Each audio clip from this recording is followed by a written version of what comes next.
கார்ப்பரேட்டுக்கு வந்து தாரை வார்த்து கொடுக்கறதுக்கு தான் இந்த மாதிரியான ஏற்பாடுகள் வந்து தொடர்ந்து பாஜக வந்து செஞ்சுக்கிட்டு இருக்கு அப்படின்ற ஒரு குற்றச்சாட்டை வச்சிருக்காரு. அது மட்டும் இல்லை, மணிப்பூர்லையும் இதே மாதிரி விஷயங்களை தான் அவங்க பண்ணிட்டு இருக்காங்க. இப்போ வந்து ஜம்மு காஷ்மீர் வந்து ஸ்டேட்டா மாத்திட்டாங்கன்னா என்னென்ன இடங்களை வந்து இந்த நில சீர்திருத்தங்கள் எல்லாம் வந்து களைஞ்சிட்டு தேவையான மாதிரியான விஷயங்களை மாற்றி கார்ப்பரேட்டுக்கு வந்து கொடுத்துடலாம் அப்படின்ற ஒரு குற்றச்சாட்டை வச்சிருக்கிறாரு. அது மட்டும் இல்லாமல் டேட்டாக்கள் வந்து சரியா இல்லை, ஏன் வந்து தேர்தலை நடத்த முடியல அப்படின்ற குற்றச்சாட்டையும் நம்மளால பார்க்க முடிஞ்சது. சர்வதேச ஊடகங்களை ஏன் ஜம்மு காஷ்மீர்ல அனுமதிக்கல அப்படின்ற குற்றச்சாட்டையும் வச்சிருக்கிறாங்க. கார்ப்பரேட் கொள்ளையர்களுக்கு தான் இதுவா அப்படின்ற ஒரு கேள்வியை முன்வைக்கிறாரு. சர்வதேச ஊடகங்களை ஏன் அனுமதிக்கல, தேர்தல் நடத்துறது ஏன் இவ்வளவு நாள் ஏன் தேர்தல் நடத்தல, எப்ப தேர்தல் நடத்த போறாங்க? அதாவது ராஜா கம்பீரன் அவர்கள் சொன்னது அனைத்தும் முற்றிலும் தவறான கருத்து. நீங்க 370 ஆர்டிகல் 370 விளக்கம் அந்த இது பண்ணும்போது ரத்து பண்ணும்போது அன்னைக்கு பார்லிமெண்ட்ல கனிமொழி எம்பி அவர்களும் டிஆர் பாலு அவர்களும் கடுமையாக வந்து பாஜக அரசுக்கு எதிராக குரல் கொடுத்தார்கள். அந்த நேரத்துல ஜம்மு காஷ்மீரை சேர்ந்த லடாக்கை சேர்ந்த பார்லிமெண்ட் உறுப்பினர் எம்பி என்ன சொன்னார் தெரியுமா? எங்க நீ இங்க இருந்து கத்தாதீங்க, எங்க மாநிலத்துல வந்து பாருங்க, அங்க மக்கள் சொல்லலா தூரங்களை எப்படிலாம் அனுபவிச்சாங்கன்னு சொல்லிட்டு வந்து, அதே போல அங்க வந்து தலித் சமுதாயம் ஆதிப்பழங்குற மக்கள்லாம் அவ்வளவு கொடுமைப்படுத்தப்படுறாங்க. இதெல்லாம் கருத்தில் கொண்டுதான் இப்போ வந்து முறையான ஜனநாயகத்தை உருவாக்க வேண்டும் என்பதுக்குதான் 377 முறையான ஒரு ஜனநாயகத்தை கொண்டு வேண்டும் உங்களை தெளிவுபடுத்தி சொல்றாங்க. இன்னைக்கு நீங்க ஒண்ணு இல்லைங்க, அதாவது 2000 ஆண்டுகளுக்கு முன்னால யூதர்களை எப்படி அந்த நாட்டை விட்டு விரட்டினார்கள், அதே யூதர்கள் திரும்பவும் இஸ்ரேல் தாயகம் சொல்லும் போது எப்படி சந்தோஷப்பட்டார்களோ, தன் தாய் மண்ணை எடுத்து ஓட வைத்தவர்களை சதியர்களால் பின்னப்பட்டு இன்று தாய்மண்ணிலே அடைக்கலம் தாய்மண்ணிலே வந்திருந்து இன்னைக்கு தன்னுடைய நாட்டுக்கு பெருமை இஸ்ரேலிய மக்களை போல் ஜம்மு காஷ்மீரில் விரட்டியடிக்கப்பட்ட பண்டிதர்கள் லட்சக்கணக்கான பண்டிதர்கள் இருக்கின்றார்கள். அதற்கு உதாரணம் அண்மையில் வெளிவந்த காஷ்மீர் ஃபைல் என்ற திரைப்படமே ஒரு உதாரணங்க. உங்களுக்கு இந்தியாவை பொறுத்த வரைக்கும் பாகிஸ்தானை பிரிச்சு கொடுத்த காங்கிரஸ் தானே, மேற்கு வங்கத்தை பிரிச்சு கொடுத்த காங்கிரஸ் தானே.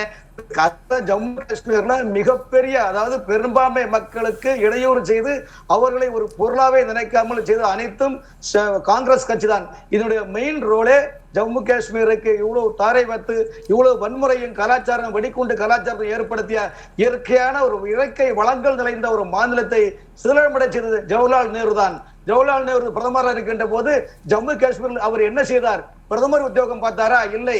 பண்டித கவிக்குள் சரோஜி நாயுடைய மகளான பத்மஜா நாயுடுக்கு காதல் கடிதம் கொடுத்தார் என்பதை அந்த காதல் கடிதம் மணிமேகலை பிரசுரம் போன்ற தனி மனித அவதூறுகளை பரப்புவதற்கு வந்து நீங்கள் அரசியல் செய்கிறீர்களா, இல்ல நீங்கள் ஆபாச குற்றச்சாட்டுகளை அவதூறுகளை அள்ளி வீசுகிறீர்களா? முதல்ல நீங்க வந்து நாகரிகம் தெரிஞ்சு நீங்க முதல்ல நீங்கள் ஒரு நாட்டை இந்த நவீன இந்தியாவை உருவாக்கிய ஒரு சிற்பியை பார்த்து நீங்கள் வந்து தனி மனித அவதூறுகளை பரப்புகிறீர்கள். ஆர்எஸ்எஸ் காரர்களுடைய இந்த பொய்யான ஒரு குற்றச்சாட்டு, இந்த மாதிரி அவதூறுகளை பேசுவது போல நிறுத்திக்கொள்ளுங்க. ஒரு கல்லூரி மாணவியை நரேந்திர மோடி வந்து பின்தொடர்ந்தார் என்ற ஒரு விஷயம் வழக்கா வந்து அது வேண்டாம். ஒரு கல்லூரி மாணவியை நரேந்திர மோடி பின்தொடர்ந்தார் அப்படின்னு ஒரு மாணவியுடைய குற்றச்சாட்டு பாலியல் பாரதிய ஜனதா கட்சியில இருந்து கொண்டு நீங்கள் நவீன இந்தியாவுடைய சிற்பியை பற்றி பேசுவதற்கு வன்மையாக கண்டிக்கிறதா? ஒரு டிபேட் வந்து பர்சனலா பேசக்கூடாது. உங்களுக்கு தனியா ஒரு காதல் இருக்குன்னா மேடையில பேச முடியுமா? பேச முடியுமா? என்ன பேசுறீங்க? தவறான கருத்து பேசுகிறீர்கள். இருங்க விஎஸ் ரமன் சார் முடிச்சிட்டோம். முதல்ல அரசியலை அணுக கற்றுக்கொள்ளுங்க. அநாகரிகமாக பேசுகிறீர்கள். இருங்க கம்பீரன் சார் இருங்க. இல்ல சார், காதல் கடிதம் கொடுத்து நீங்க கூட போய் ஆர்எஸ்எஸ் கூட போச்சா?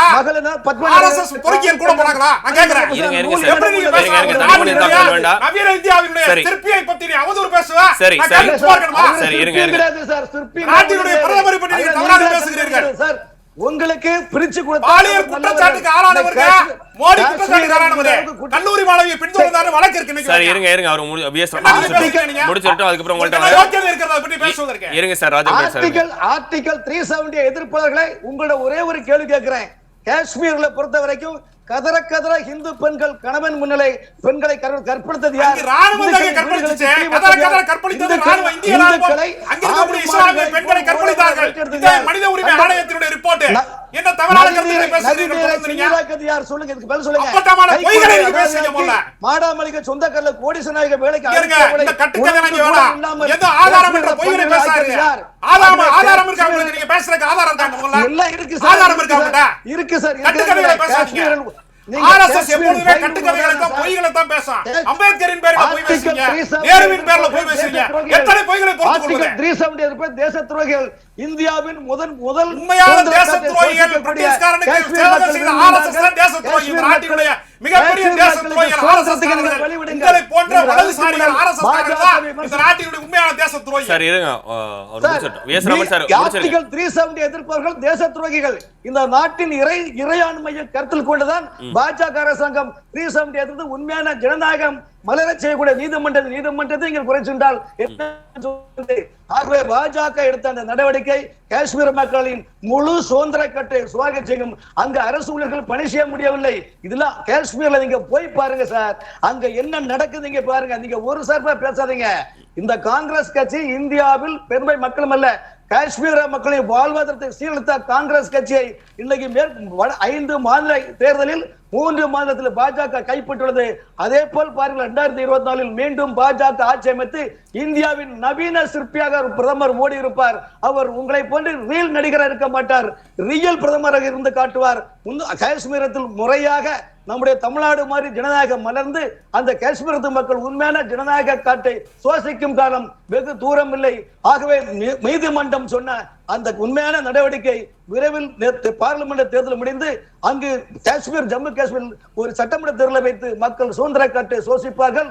அப்போது தலித் மக்களும் பழங்குடியின மக்களும் பிற்படுத்தப்பட்ட அனைத்து தர மக்களும் நியாயமாகவும் கண்ணியமாகவும் அன்போடும் பண்போடும் ஒரே தேசம் ஒரே மக்கள் என்ற கொள்கைக்கு உட்பட்டு வாழும் காலம் வெகு தூரம் இல்லை என்பது என்னுடைய பதிவு.